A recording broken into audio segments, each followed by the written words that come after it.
Hi friends, welcome to episode 26 of the Quirky Monday Craftcast. My name is Kalisha and you can find me anywhere online as Nadir Tani. I am coming to you today from my front porch in Central Florida. I really wanted to film outside because it feels so good outside, but it started raining a little bit, so front porch it is. I would like to thank you for spending some time with me today, and I hope you enjoy everything that I have to show you. So let's get started with some finished objects.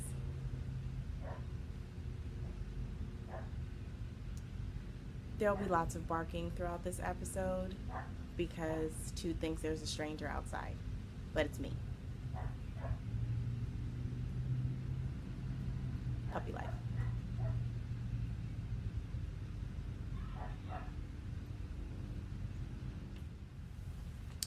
The first finished object that we have is one that I'm wearing. It is my Black is Beautiful shirt that I started last episode, and it's all done. I'll stand up just real quick so that you can see it. Black is Beautiful.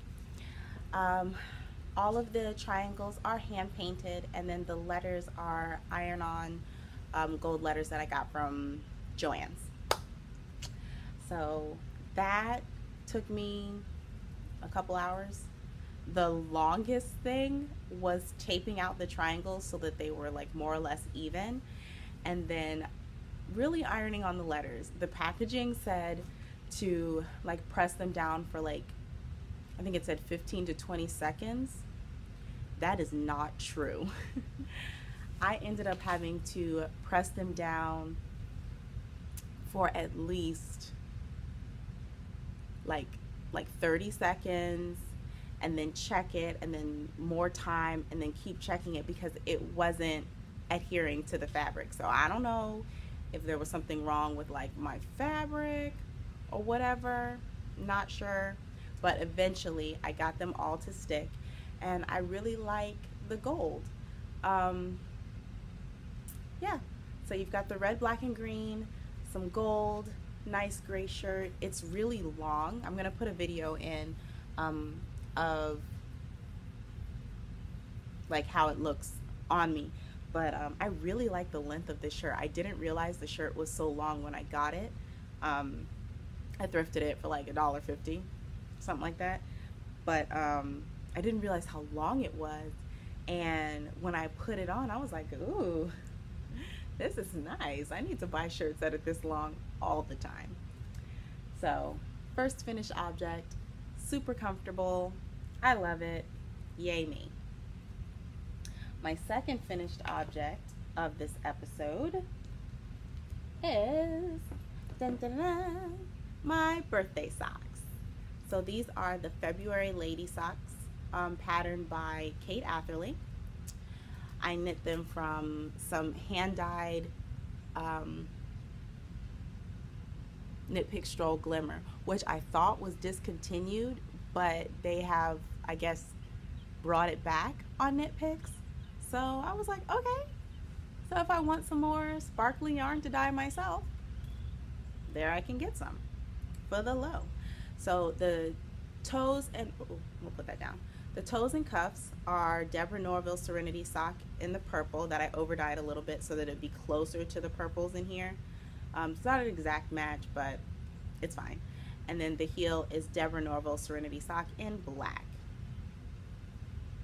The pattern, as I've said before, super easy to memorize, super easy to knit, just a really like all-around good, simple lace sock pattern.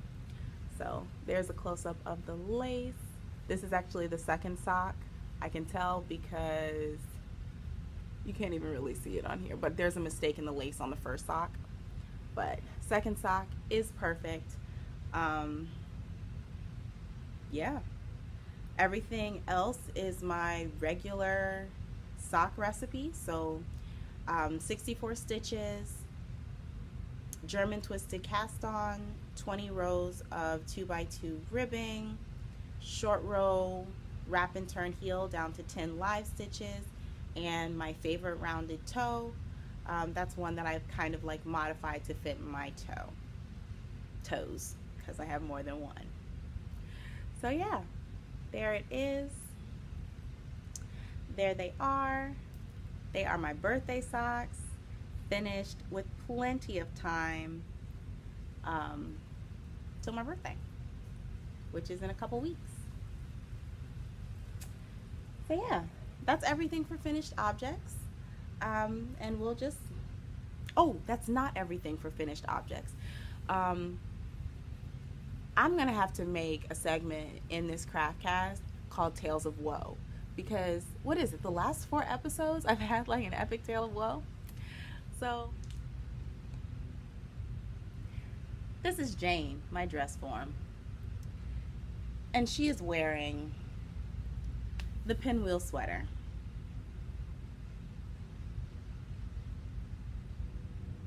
It doesn't fit. I finished the sleeves. I'll take it off of her so you can see it. So I finished the sleeves this morning, or I finished the second sleeve this morning. And here's how they look. So nice sleeves. They have a 1x1 ribbed front post back post crochet, or front post back post double crochet ribbing on the cuffs. Full length sleeves. Finished the second one this morning, and like I was telling myself, finish the sleeves, try it on, and then make your decision. When I tried on this sweater, because of how it's constructed, there's nowhere really for your shoulders to go, because the whole body of the sweater is just a flat circle, and then there's slits for your arms. So I guess in theory it's supposed to like drape over your shoulders, but it doesn't really do that. So yeah, I want to say that I'm a little bit sad that it doesn't fit, or like disappointed that it doesn't fit, but I guess I kind of knew that it wasn't gonna work, and I just kept my fingers crossed and kept hope alive for this. So I'm just gonna rip out the sleeves, sew up the armholes, and I'll have a blanket. And it's a pretty sizable blanket too. Like, look at that. So yeah. So that's a finished object. Oh no. And I was toying with the idea of like picking out the sleeve from this end, so like the cast on end, and like picking that row out so that I could pretty much keep the sleeves intact, because I do like how the sleeves fit. Like, let me show you. You know, one moment, let me just put this thing on so that you can see.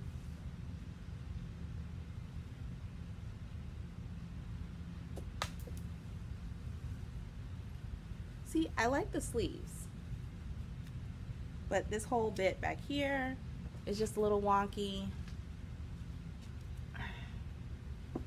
Like, sitting down, it looks like, okay, we might be able to work with this.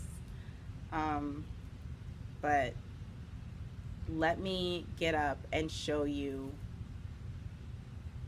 the whole situation. See?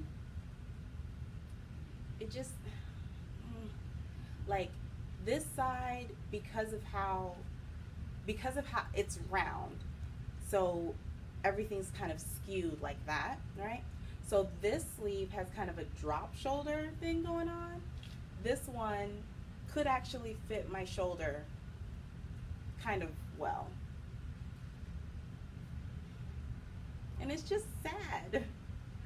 But like, even if I twist it and pull the sleeve up to where it's supposed to be, like, you know, to fit my shoulders, it's just,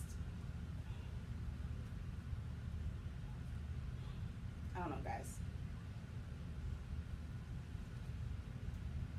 I don't know. Like, you see where it was going.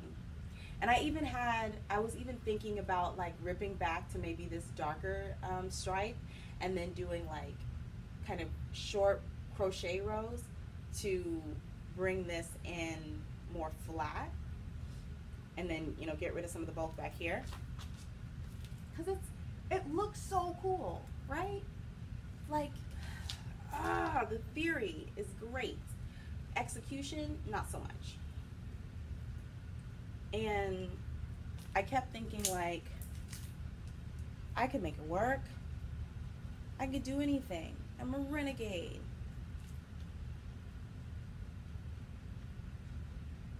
I feel like I'm kind of wearing a dead jellyfish.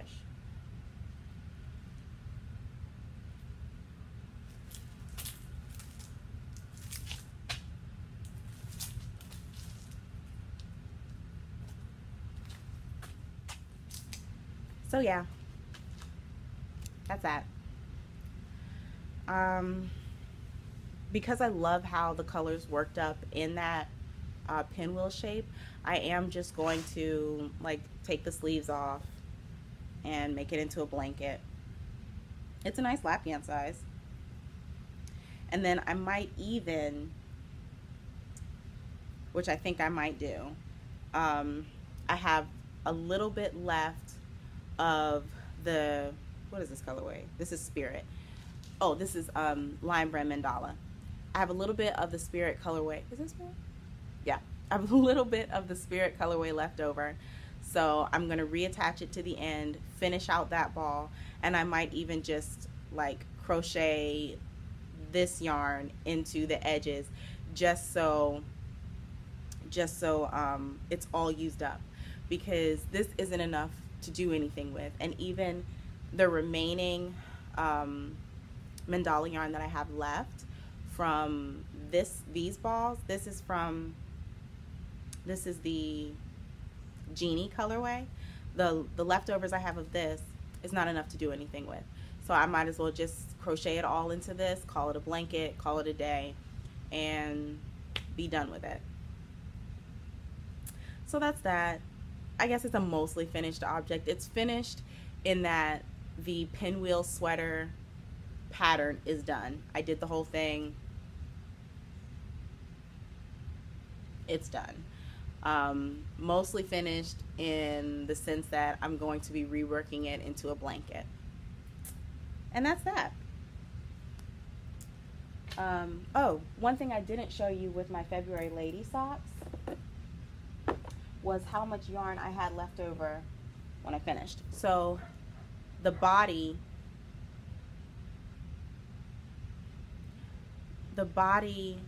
was knit from one ball of the Knit Picks Glimmer, and this is they're 50-gram balls. So I have this much left, and it's 14 grams remaining. So that's enough for me to do like toes and cuffs, contrast toes and cuffs, I think.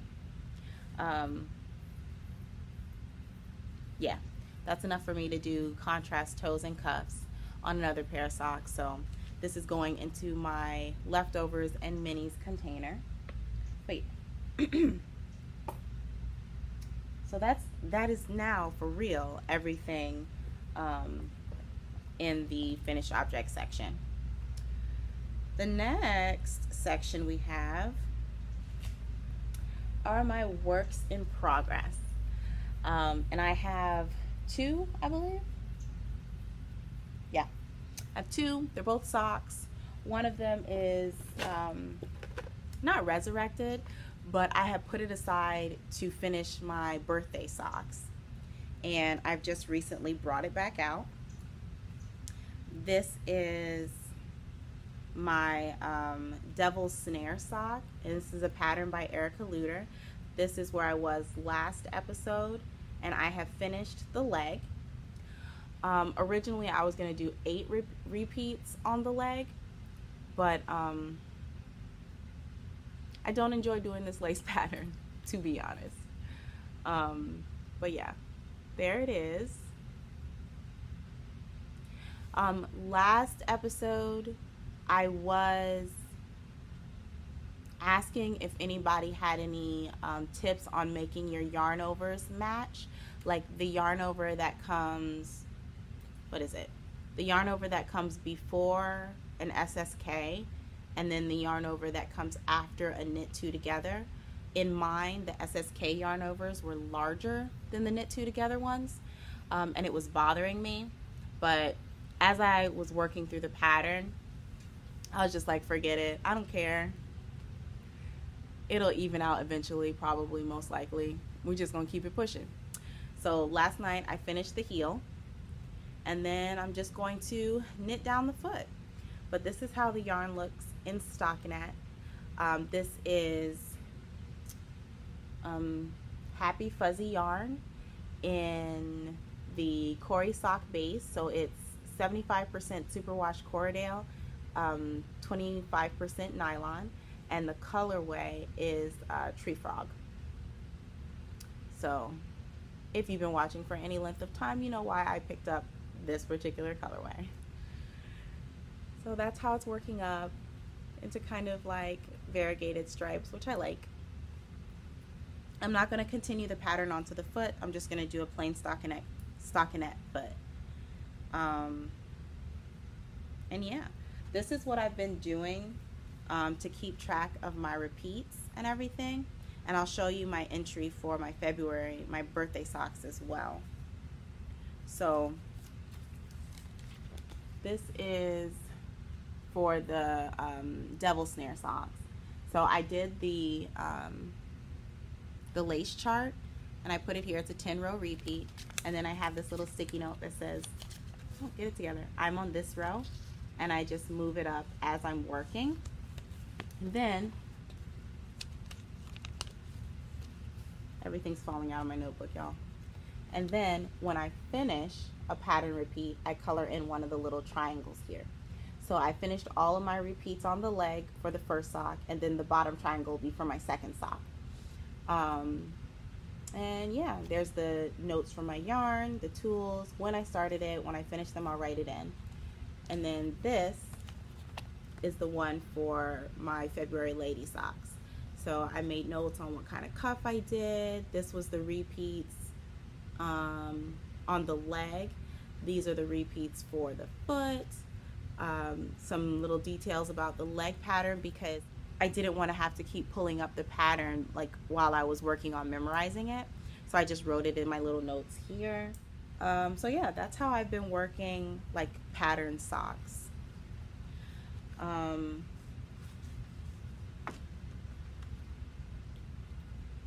What else is there to say about this?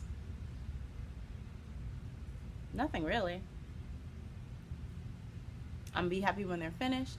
I'm very tempted to put this on like another set of needles and cast on from the other end of the ball and cast on the second leg, because I really didn't enjoy knitting this. But I want the finished socks. So I guess, you know, in the argument of process versus product knitter, this is definitely a product knit. I am enjoying working with the Corriedale. It is a strong contrast to the Knit Picks yarn, which is a merino nylon mix. So very strong contrast. It does have a different hand to it, which is just interesting to see, you know, those differences. But that one is going pretty well. The next work in progress I have is a spontaneous cast on. It's another sock. This one is a vanilla sock. I am knitting the Patton's Croix socks in the green striped rag colorway. Looks like that. Look, let's do that side. Knits up like that. Because it's thicker, I went up to a 2.5 millimeter hook instead of the 2.25 that I normally use. Hold on, somebody's coming. I just got a delivery.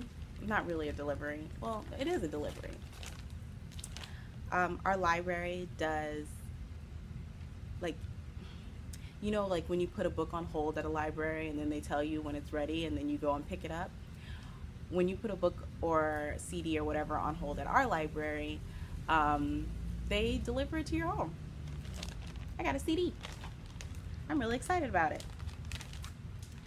Anyway, green stripe rag. These are still chow glue lace. They're 32-inch circulars. I'm also knitting these on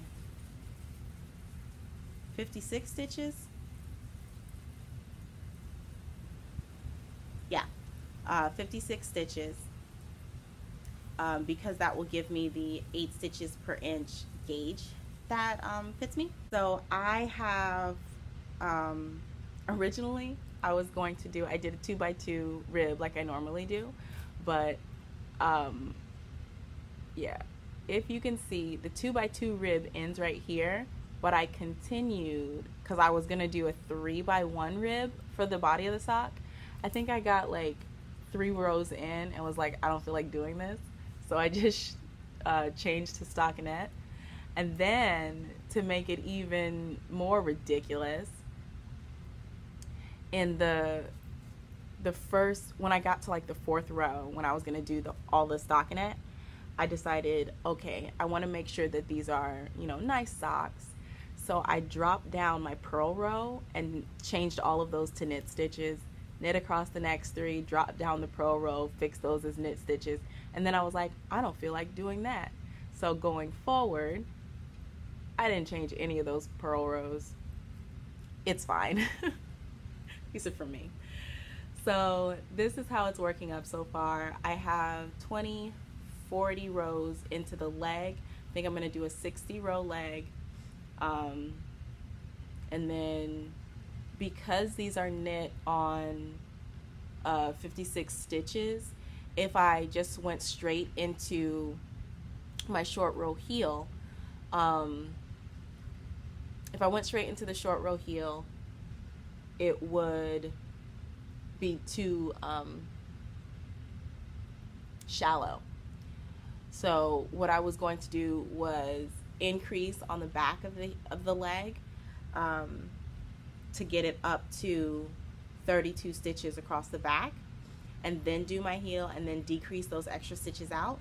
But now as I'm talking, I kind of want to do an afterthought heel. I think that's what I'm going to do. Yeah. So I'm going to knit the 60 rows for the leg, and then I have the 1 row that my heel will go into, and then I'm going to knit my 70 to 75 row foot. I'm gonna have to, you know, measure that again because of the change in the needles and the gauge of the yarn. But I'm gonna have to measure that again just to make sure that I don't have a weird size sock. And yeah, so I'm gonna do these on with a afterthought heel. So that's cool. I definitely did not expect it to stripe in chunks like this, which is pretty cool because I don't have any like chunky stripe socks. So this has been really interesting for me. And that's in here. You can hear the dogs barking. The mailman's here. Typical dog activities. And that's all of my works in progress, actually. Okay, so we're gonna move into maker plans. And this section is gonna kind of straddle maker plans into stash acquisitions just because it's all kind of interwoven. So the first that I have is this. Last episode, I was talking about how I have been inspired by a lot of the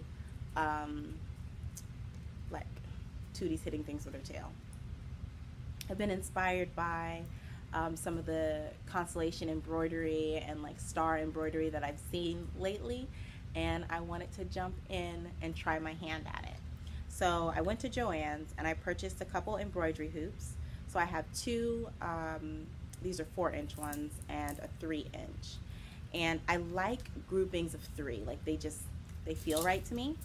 So I was thinking that if they hung, like if I hung them maybe like this, something like that.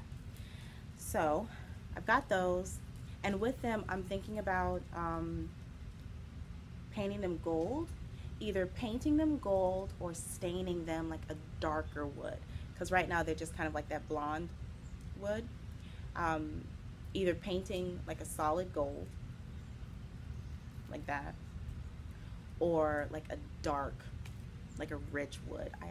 I'm actually kind of leaning toward the dark stain anyway, but if I do that I have to buy stain, so I don't know if that's gonna happen. So the other thing that I bought were 2 fat quarters.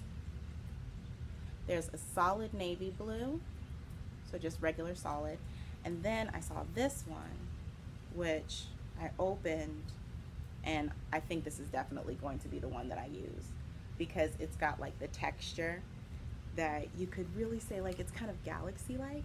Let's see, and then I can put the constellation right on there. I think that'd be really cool. But then this is cool too, so it would really highlight the constellation. I don't know. So we've got these 2 to play around with, and to make sure that I'm not just, you know, talking out the corner of my mouth with these plans, I went ahead and pulled out the embroidery floss from my collection. I have a couple different options. So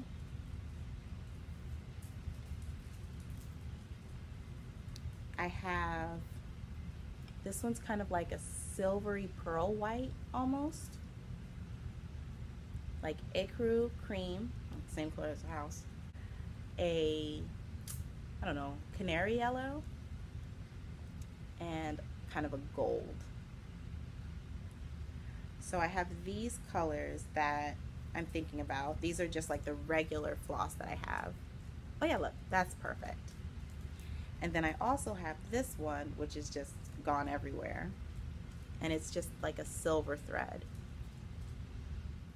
So they will go into probably a project bag or something. Yeah, and I'm excited to try this. I have a lot of like ideas in my head, as you do, and so hopefully it'll come out the way that I've been envisioning. So that's that. And I have another maker plan, which I might start playing with today. Back when I was in college, so side note, my 10th year reunion is this year. 10 years ago, I graduated from college. What? Crazy talk. Is that true? Yeah.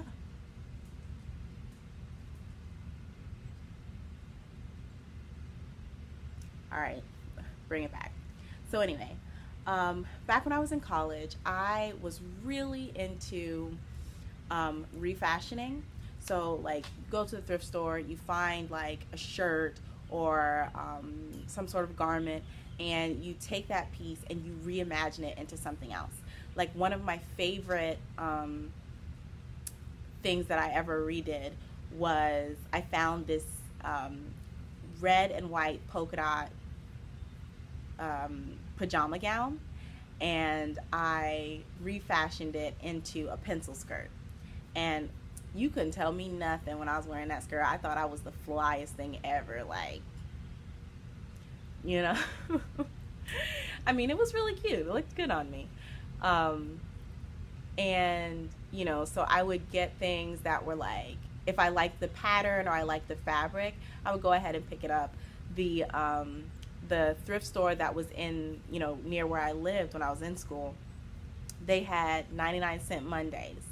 So you go in there and a certain color tag was 99 cents. Like any item up to $20 was 99 cents on that Monday. And then they would also do, if you donated a bag of clothes on Wednesday, you would get a $5 voucher that was good for a week. So what I would do is I would go through my clothes, I would get my bag to donate, I would go in on a Wednesday, donate my clothes, get my $5 voucher, wait until 99 cents Monday, come in and get basically 5 items for free. So I miss that thrift store so much. So much. So in the spirit of refashioning, I was walking around in Walmart and I found this pajama shirt, and it was like $5 and change.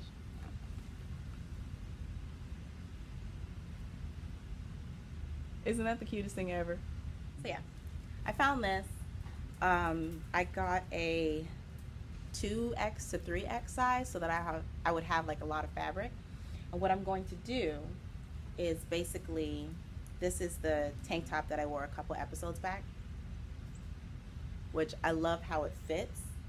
I like the high-low hem. So I'm going to take this, layer it on top of this, and basically make myself a new tank top. And one of my goals for this year was to learn how to sew knits. So this, it's not like extraordinarily stretchy. It actually might not even really be a knit for real, for real. No, it is. This is not a very stretchy knit. So this will be my intro to knits. So I'm gonna make a tank top out of this. And I like that it's so big because I'll have like extra fabric at the bottom. I don't know what I'm gonna do with it. It's not gonna really be enough to make anything for real, for real. I might be able to get like one bag out of the extra fabric, but I just thought this was too cute to pass up. So yeah, Walmart, $5 and change. Look at the little sheepies. So I'm going to be refashioning that, and that shouldn't take me very long. It's literally lay it out flat, lay the tank top that I like the shape of on top of it, cut around it, leaving a seam allowance, and then sew it. And since it's a knit, I probably have to use a zigzag stitch, which I've heard, and then hem it, and I think it's done. I think that's everything. It sounds super simple. We'll see. And the last thing in maker plans is actually a project from my church. They are, I think it's the women's ministries department, wants to donate like knit or crochet blankets to, I don't remember which charity they're donating to, but as I am like the most not well-known knitter crocheter in my church, but if ever anybody at my church said, I wonder who knits or crochets, they're automatically going to think about me because I carry my yarn everywhere. And I don't apologize. So one of the church mothers came up to me last Sabbath and she was like, hey, you know, I want to basically commission you to make some blankets. Let me know how much it's gonna be, blah blah blah. I would like these colors. And she's like, I need a pink one, a blue one, a green one, a white one, and a rainbow one. She said it that fast, and I'm like, so she said she wants them like newborn size, nothing super fancy. So that's gonna be another thing that I start on soon. I have a huge stash of acrylic yarn that I've been eyeing for blanket projects, so this is like perfect timing. So I'm going to be working on those. Yeah, now that my birthday socks are finished and I have some other projects for myself underway, I feel like I have more time to like allocate out to others, because I'm a selfish knitter. I'm a selfish crocheter. You know, I like making things for myself. I love wearing the things that I make, having the things that I make around me. I don't really do a whole lot of like making and like giving away. So, but I'm going to do this for the women's ministries department at my church. What I was thinking was definitely making each of the colors that she said, but I may also play around and make some other ones for her as well. But yeah, that's everything in the maker plan section. And oh, I think those baby blankets, they're probably going to be like granny squares, like giant granny squares, just because I want it to be something fast, because I think they're looking to donate these things relatively soon. So definitely not going to be any knitting with that. No. And I may even hold the yarn double so that I can get them bigger quicker. But we'll figure out that as I start brainstorming those more. So that brings us into the last little bit of stash positions, because I already showed you the things that I got for the constellation embroidery. And then along the lines of constellations, I was in, where was I? Barnes and Noble, and I found this book, and there was absolutely no way that I could not buy it. Part of me wanted to be like, take a picture of a cliche and put it on your birthday wish list. And then I was like, but what if nobody wants to get that for you for your birthday? Just get it for yourself. You're grown up, you do what you want. So I bought it. Ta-da! I'm so excited about this. So when I first saw it, and then I was like looking at the pictures and stuff on the front, most of these are just like dot to dot like images that just so happen to be on like a starry kind of background. So I was like, oh, that's nice. Okay, how nice.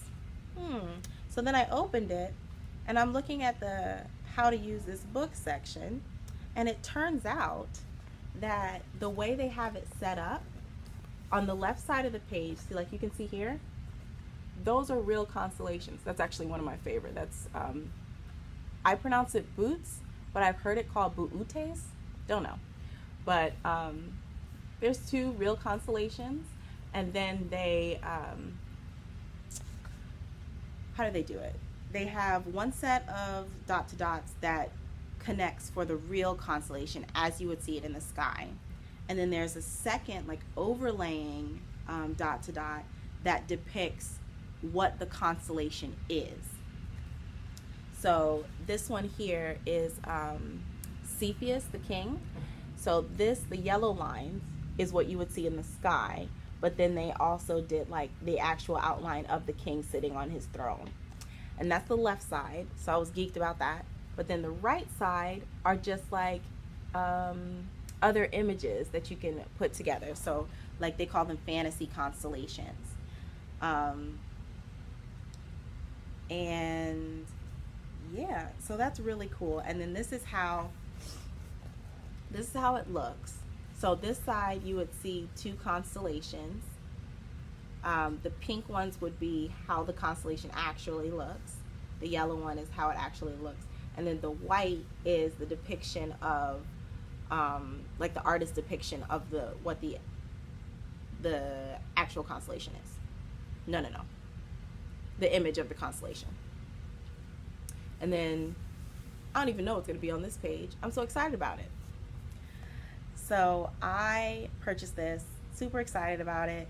I do want to get some gel pens, like a silver set and a gold set. A silver gel pen and a gold gel pen to like reserve specifically for doing these dot to dots. And I think this will be really cool and really helpful with my constellation embroidery, because if I like how it looks on the dot to dot, I can translate that directly over to the embroidery. So they go hand in hand, and I love it. So I'm really excited about that. Yeah. So that's everything that I had to show you in stash. That's all of my crafty bits. Let's see, was there anything else that I wanted to tell you yarny wise? Nope.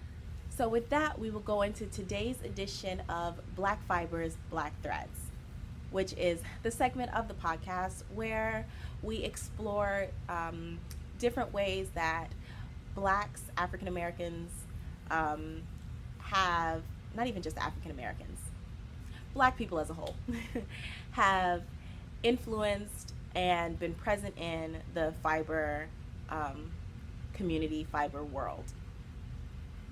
So this week I was looking up, like whenever I start like researching in this area, I start in Google and I start with a very simple like idea, and then I let it like branch from there and see where I can rabbit hole to.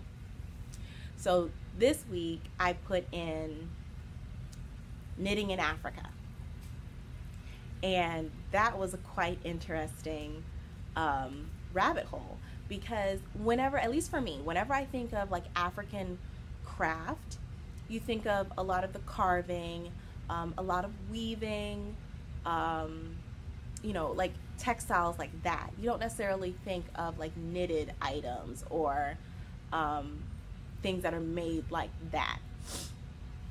So when I found, or when I Googled knitting in Africa, it took me down kind of like a lot of the sites were basically trying to figure out, or it was people discussing how knitting was first discovered, because as you go back and as you research, you find out that knitting is one of those things that they can't really pinpoint when it became a thing, because most of the fibers that are used in knitting are natural fibers that decay and then like disintegrate, so you don't know actually how old knitting is. But one of, and this is the point that that I started really looking at and trying to unravel, was one of the oldest known knitted pieces, was were socks that were discovered in Egypt, which I was like, wow. First of all, I don't know why it never crossed my mind that Egyptians wore socks. Look at that. So I started reading about the techniques that they used, and it turns out that this pair of socks, and I'll see if I can find a picture to put in, but these socks were made in a technique that they call Coptic stitch, which is a single needle type of, a single needle technique that creates a fabric that looks like stockinette, where all of your stitches are twisted. So I found a video of someone demonstrating how to do the Coptic stitching, and it's really interesting. Like the front, like I said, looks like stockinette, the back looks like pearl. Only thing is the front stitches, when you look at them, they are twisted. So it's made with one needle, so the motion is very much like sewing, which is why like a lot of like researchers would say that this is not technically knitting, because knitting is done with two needles. But you can see how this particular method could have birthed knitting, or from this method it's very easy to go from Coptic stitch to knitting, like in the evolution of the craft. So of course I found it really really fun and enlightening that such old techniques and old products and items were found in Africa. So one of the things that I want to do is I'm going to make a swatch in the Coptic stitch, and I'm going to try to have it, I should definitely have it done by next episode. But yeah, so the roots of knitting can be found or can be traced back to items found in Egypt.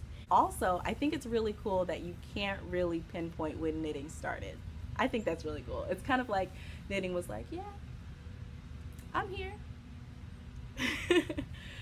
But yeah, when I was watching the video of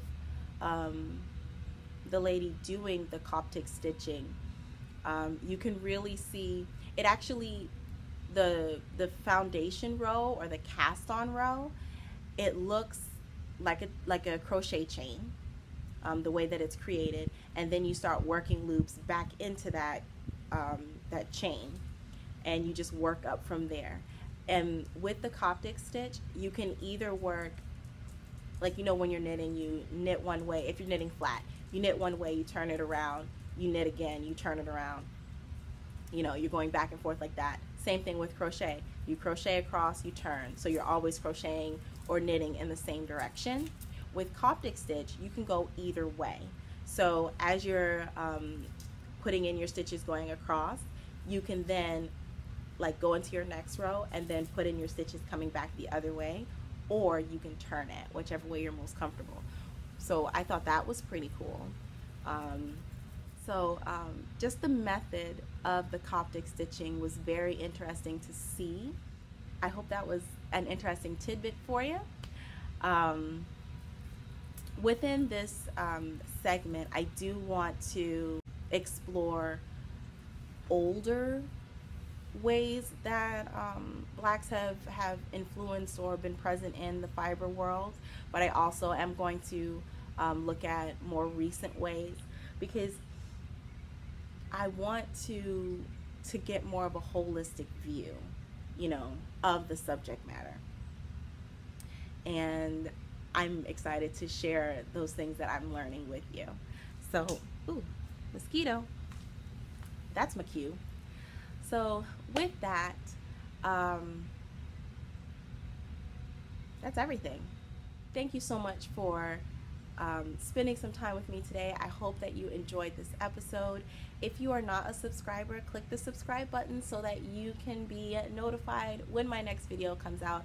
I am trying so hard to do an episode a week this year. I want to be more regular with this podcast because I do enjoy it so much. So take a moment, leave a comment down below of something positive that happened to you this week, so that we can all join in the joy with you. Sorry, the mosquitoes are coming for me. Thank you for spending time with me. I will see you again next week. Have a wonderful week. Bye.